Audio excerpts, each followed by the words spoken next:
Hi, I'm Max Keiser. This is the Keiser Report. Let's talk about some images. Let's talk about memes, meme warfare. Here's an image, and it says right here, we don't have protection against memes. We've been talking about this on the Keiser Report, how memes are going directly into your unconscious mind, shifting global consciousness and presenting a new reality. In Spanish, for our Spanish-speaking audience, no teamos protection frente a los memes.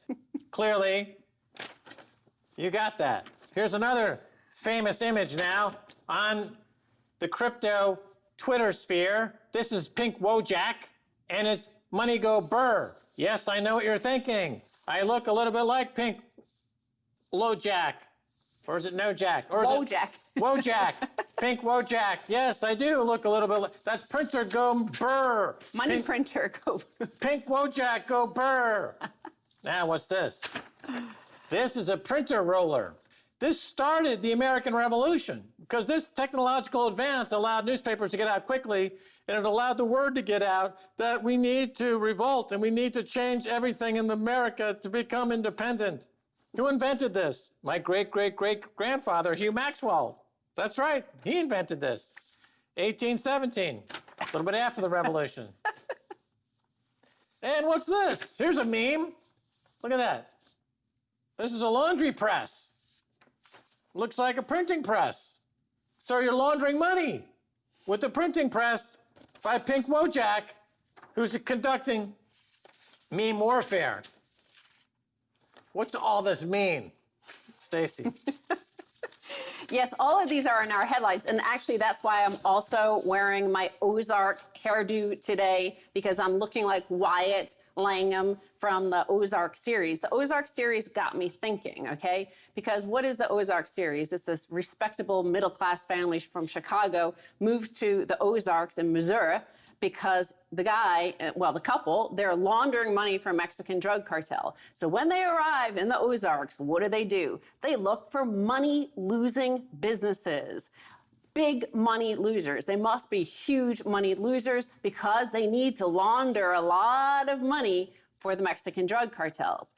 So that storyline from the Ozarks stood out to me when I saw this headline and read through this data from wolfstreet.com, what unicorn money sinkholes actually disrupt. He goes through Wayfair, Zillow, Uber, Lyft, WeWork, Carvana, Tesla, Airbnb, Casper Sleep, Zume, and all of them are losing huge amounts of money. So much, I'll tell you, just Wayfair, which is this online distributor of furniture, right? You go there and you buy some furniture and it's supposed to be cheaper. Well, it apparently is so cheap they're giving it away, because the thing that makes Wayfair unique is that its losses have nearly doubled every year. They're rising on an exponential curve from $77 million in losses in 2015 to $194 million in losses in 2016 to $245 million in 2017 to $504 million in 2018, nearly $1 billion in losses in 2019. I think the insight that you bring to this, and it's really interesting how you've been able to cobble this all together,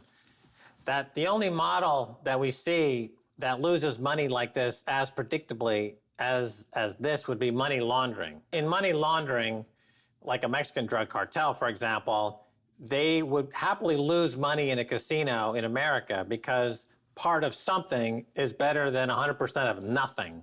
And so losing money is part of the money laundering model, as a model, a business model. And when you look at these unicorns, these startups in Silicon Valley, like the ones you mentioned, WeWork, Wayfair, Uber, Lyft, WeWork. Lyft, they're all losing money exponentially. So then you have to ask yourself, well, maybe the model is to lose money. And so who is laundering the money? Who is laundering the money? I think that's the question. Who is the Mexican drug cartel equivalent in the global economy? Who is that actor? I'm going to say straight up, it's not any of the corporations themselves. What I'm saying is that we have the circumstantial evidence of money laundering. So where do we, if this is going to be tried in a court of law, like how do you find out why these businesses are losing money? And it's not just those unicorns in Silicon Valley, by the way. It's fracking. Max and I have covered this with such exasperation. Like, why do these investors continue to lose money year after year for 10 years? And of course, where the first business to basically introduce this model was private equity. And private equity are like the capo de capo. That's where Tim Geithner goes to work. That's where Ben Bernanke goes to work. That's where former presidents go to work, is for private equity groups. And private equity, what they do is they find nice, healthy, profitable companies with pension funds and huge amount of assets like Sears. Remember, Sears had all of these, it was a 100-and-something-year-old company with lots of beautiful buildings worth a lot, lots of real estate. And they strip all those out, swap it for debt, and lo and behold, it falls apart under a big debt load. And so my theory is that the larger picture of the money laundering is the system, is a fiat debt-based system, is it's putting in essentially what I'll say is feudalism and laundering it, and out on the other side comes capitalism. We're supposed to believe this is all capitalism, and it's a free and fair market. Right. Well, let's say you had a group of folks, and the objective was to shovel hundreds of billions, if not trillions, of dollars into their pockets. And not just a little bit of money, but the GDP equaling size of money. Like if the GDP is 20 trillion and you wanted to dump 5, 6, 7, 10 trillion dollars into the pockets of your friends, how could you do that without causing inflation? Well, you have 20 or 30 Silicon Valley unicorn startups that are burning billions of dollars every day. Yes. But you, as the executive of those corporations, or as a fund holder, or as an intermediary banker, are taking a cut. So that unicorn economy in Silicon Valley is the Fed's money laundering operation to get that money into the hands of the billionaires. Remember, during the pandemic, the billionaires made another $250 billion. I think it's actually $450 billion. But they didn't cause any inflation. Wages went down, right? I mean, inflation in the sense that the GDP went up in any meaningful way. The GDP is actually contracting. So how did they add $450 billion into billionaires' pockets? They need a money laundering operation. It's called fracking, is a money laundering operation. Clearly, it always has been. And the unicorns in Silicon Valley, it's a money laundering operation. Clearly, they're not there to make money. Just like when mobsters take over a restaurant and then they launder money through until it goes bust, and then they torch it. Yes. Right? And they get the insurance cash. Now here, the Fed runs their billions through these losing corporations until they go bust, like WeWork, and then they torch it. And there's got to be a bag holder. The WeWork CEO lost billions and billions and billions because he was the stupid guy at the poker table. He was the chump. But he got involved in a money laundering operation. He wasn't even aware of it.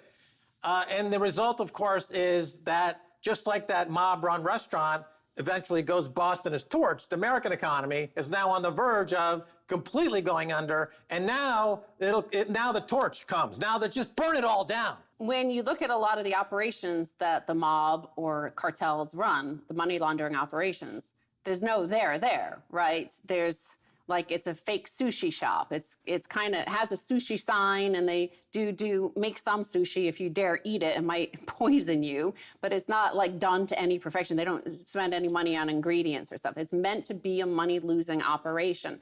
So that's part of this hollowed out economy you see. Why there's no wealth creation here is it's taken over. It's all cartel. I mean, the cartels, for example, need somebody to produce wealth in order to spend on their product. But we're at the point where it's all just these money losing operations. Right. And I think it's laundering your concepts, your principles, your ideas about time, the negative interest rates, energy and matter, like negative oil prices. These are like gaslighting you. They're messing with your mind and laundering your ideas about how the world is supposed to operate. And look, Herbalife, we covered it. It's clearly a money laundering operation. It's a money losing business. They got hedge funds involved, and they're going to get $650 million junk bonds done. They're going to sell it to the Fed. So the Fed is acting as the capo de capo. They'll buy the junk from Herbalife. Everyone will get a payday. The stock will eventually go out completely to zero because it's a piece of garbage, but as a money laundering operation, Herbalife is great. But as unicorns in Silicon Valley, as money laundering operations, they're great. the most important story is not individual companies, none of those individual companies, no individual fracking rig or operation or play. None of that is interesting in itself. What's more important is the big picture of what is the illicit activity? What is the thing that is overall, like, you know, what the drug cartel, why they're laundering money. And so if this entire system of all your businesses, of all your industry is losing money, almost intentionally, that is establishing the primacy of debt. But it's also, like I said, laundering your ideas and concepts. So when feudalism happened, how it ended was our ideas changed. And we realized that the king is not divine. He's not divinely appointed. We are equal. The Enlightenment came about, and you realized, wait, I'm a sovereign individual. I don't have to abide by you. But here we have where they're trying to do the same thing and opposite. They've learned from history. These feudal people have learned from history. So they've added these sort of layers of it's a game and it's fun, and they're rewarding the people who, like all those unicorn companies, those guys are billionaires now. Well, it's money laundering. Not money. Drug cartels are profitable, until everyone's dead, right? Yes, well, exactly. But it's not like we're not pointing a finger and saying that operation is, but the system is itself. It's like he says, what Wall Street says here, these companies lose money hand over fist, even during the best of times. They're designed that way, and executives are rewarded that way, and investors want it that way. They disrupt existing industries by not having to stick to the principle that a business has to be a self-sustaining enterprise. Okay, so by not focusing on an individual company, let's just say compared to a narco state, right? You have a narco state. Yes. In South America, right? It's a narco state. Starts with an M, right?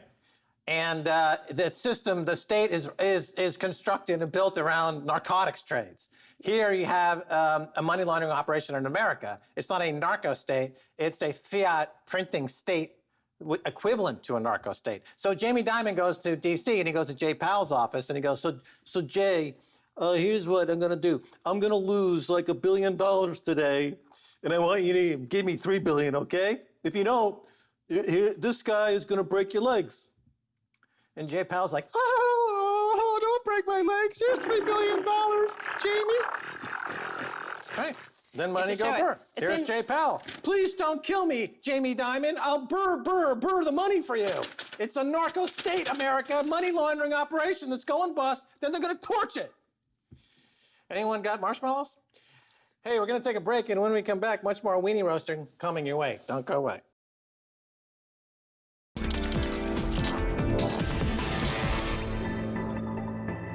Welcome back to the Keiser Report. I'm Max Keiser.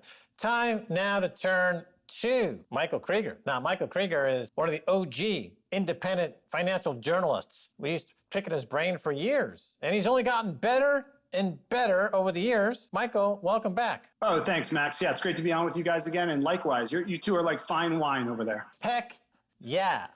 Also, it says here in the introduction that you're a banker turned economic philosopher.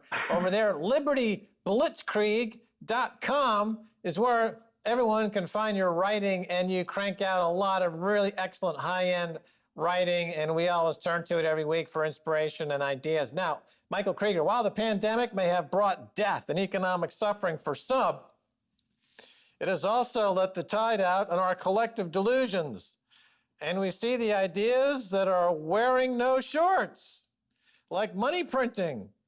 What lies, in your opinion, have been most exposed? So sure, the money printing is one of them, but one of the, and I haven't written a post about this quite yet, but I probably will in the future, and I have tweeted about it. I think there's a huge silver lining to the pandemic, even though it's extremely hard and difficult and horrible for a lot of people, because people are being abused, by the government because of the Cantillon effect, as you talk about all the time. But here's the thing. I think that while people have been forced at home, there's going to be a certain percentage of the population that has gigantic wake-up moment. and they will question, their lives, the system, all of that stuff. The stuff that you guys did decades ago, the moment that I had about 12 years ago that changed my life forever. I think a lot of people, millions, tens of millions potentially in this country, could have that awakening. Now, when I say that, a lot of people come back to me and say, well, no, what are you talking about? Like, have you talked to most people and this and that? They're not waking up. They're doing nothing. They're playing video games. They're buying stocks on Robinhood. And yes, I agree. Most people, of course, are going to be in that boat. But my argument is you need a small percentage, right? Maybe less than 5%. Let's say 3 to 5% of Americans have an epiphany during this lockdown, during this quarantine, about their lives, and truly make a decision to change. That could change the whole country, right? This idea that the masses in general, and I know it sounds wrong to say this, but it's also true, are usually and almost always spectators to real change. Now, we've all been spectators for decades now, while governments and central banks and oligarchs pillage us. But I think if a small percentage of those people that have been pillaged start to wake up, the whole world's going to change. Let's take Bitcoin, for example, right? When Bitcoin was released, no one knew Bitcoin was in the works. No one knew it was about to come out. Then all of a sudden, one day, there is Bitcoin. Okay, and I think a similar experience is going to happen in a few years. I don't think it's going to be clear until a few years, but I think maybe around around 2024, 2025 period, you're going to start to see inventions. You're going to start to see new things emerge that you couldn't ever expect or think about. And I think this period of quarantine and lockdown right now is the incubation period for a lot of great ideas, maybe even novels, new writers, but inventors. I really think we're going to have an invention cycle that's going to start probably around 2025 and take us into 2030, and maybe the next decade will be a really true, sort of renaissance and golden age. And I think this quarantine lockdown will be a catalyst for that. So I guess what I'm saying is, my advice to people is to do just that if you can, to use this moment as a time to truly reflect and change and take action in however you can take action, because we're not going to vote out oligarchy. It's not going to happen. We're not going to vote out empire. The only strength that we actually have at this point, it's become very clear, is to change ourselves. And then in however ways we can take revolutionary, peaceful action, do it. You lay out an interesting idea there that going to have a renaissance here in this country and around the world. People who are locked up suddenly rediscover their inner strength. And in America, there's a very strong tradition of self-reliance. And that, if once that is reignited, could bring in a wave of self-reliance, people making their own food, growing their own food, as you do in Colorado. People suddenly waking up to the fact that everything they need to be happy is within themselves, and they don't need to be in debt. They don't need to be consuming so much. They don't need to go to college and incur a lot of debt.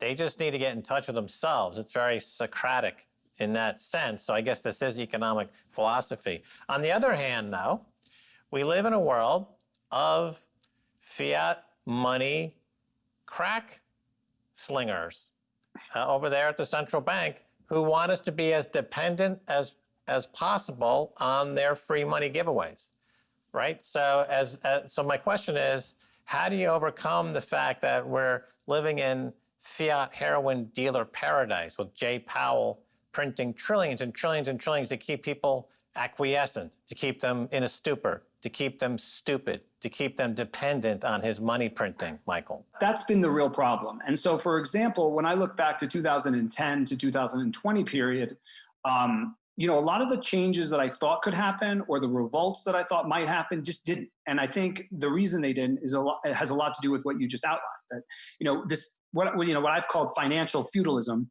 where debt is used effectively as a weapon against the lower classes to put them in debt, and it's used as an offensive tool by wealthy people, in the form of leverage, right? You take leverage bets that the Fed is backing you on with debt, and you make a fortune, and you close it out, or through the housing market, whatever, like Invitation Homes, part of Blackstone.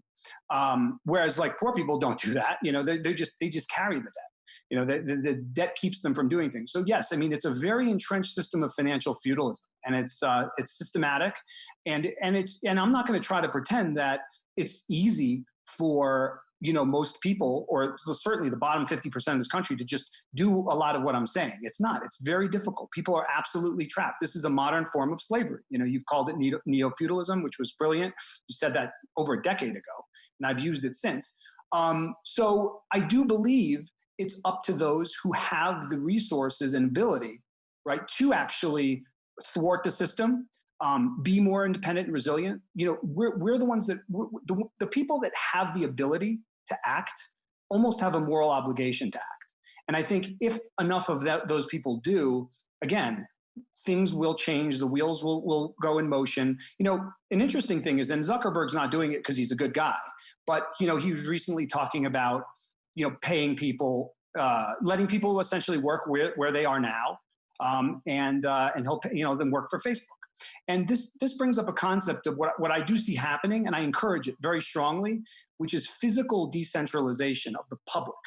Right? We have too much capital and we have too much talent, right? Like intellectual, let's say, resources and financial resources in a few cities. And I think that plays into what the Fed wants. So if you are, let's say, if you have, talents, right, and you have capital, my suggestion is to get out of these centralized cities and disperse that talent around the country.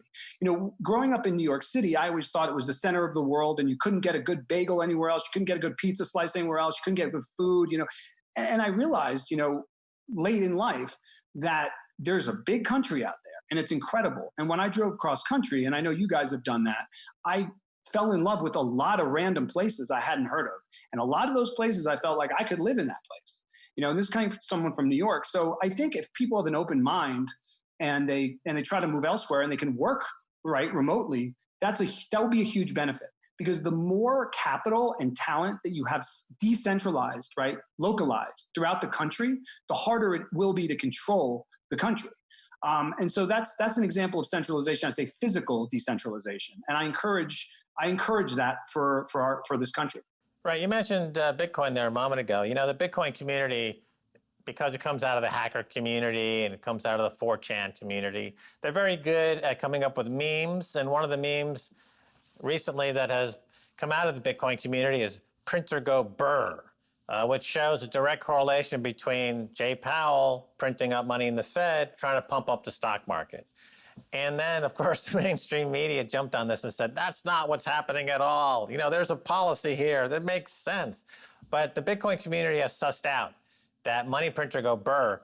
They've figured out that the whole thing is a charade. In fact, Bank of America came out with a report this week accusing the Fed of engaging in fake markets, that the market making that they were doing at the Federal Reserve was completely fake, which is an extraordinary allegation by Bank of America to make by the Fed. However, the question is, can memes alter consciousness and around the inequalities of our system? And as a tag along to this idea, it seems like memes now, and you have a background in banking as I do, memes have become monetized. A powerful meme can move $1 billion market. Yeah, absolutely. And it brings up an even bigger point, which I've talked about before. So back in the last crisis, when people like, myself and you two and others, right, it was a smaller group of people that were talking. We could have said money printer went burr back then, right? But we didn't, memes weren't a thing really then. But the key thing is millennials, right? The midpoint of the millennial generation, like my wife, for example, back in the last crisis, they were like 20 years old, right? 21 years old. So they didn't even know. I mean, they got robbed without knowing it. There was they were too young. They were too, they're just coming out of college or entering college to understand how completely bamboozled their entire generation was being. And so why I think it's going to be a little bit different this time is that those people who were 20 back then are now 30. And they're a lot more aware. And we have Bitcoin and we have that community. And so there are a lot more fighters out there. There's the idea of money printing essentially being government welfare for the wealthiest people in the country is catching on to some degree, that it, in a way in the mainstream consciousness that it did not 10 years ago. So I'm encouraged by that. I'm not sure exactly how that's going to play out, but clearly to me, yes, through the use of memes, through the use of young people finally realizing how completely shafted they were systematically, and it's happening again, right, on an even larger scale. The seeds are planted for some really interesting times ahead, and I think the key here is to not, make this ever right a neighbor against neighbor situation, which so many people try to do, demonizing the left or demonizing the right. This is just theater. It's pure divide and conquer. Anyone who's not laser focused on power, and power is wielded by a very small number of people in this country, you're just playing their game. It's really stupid. So we should be focused on how power actually functions, who is pulling the strings of that, and trying to make our lives a rebellion against that system. Michael Krieger, economic philosopher and part-time gardener. Thanks for being on Keiser Report. Anytime, Max. Thank you. All righty. Well, that's going to do it for this edition of the Keiser Report with me, Max Keiser, and Stacy Herbert. I'd like to thank our guest, Michael Krieger. You can find him at Liberty Blitzkrieg. His stuff is hot. If you want to catch us on Twitter, it's Keiser Report. Until next time. Bye, y'all.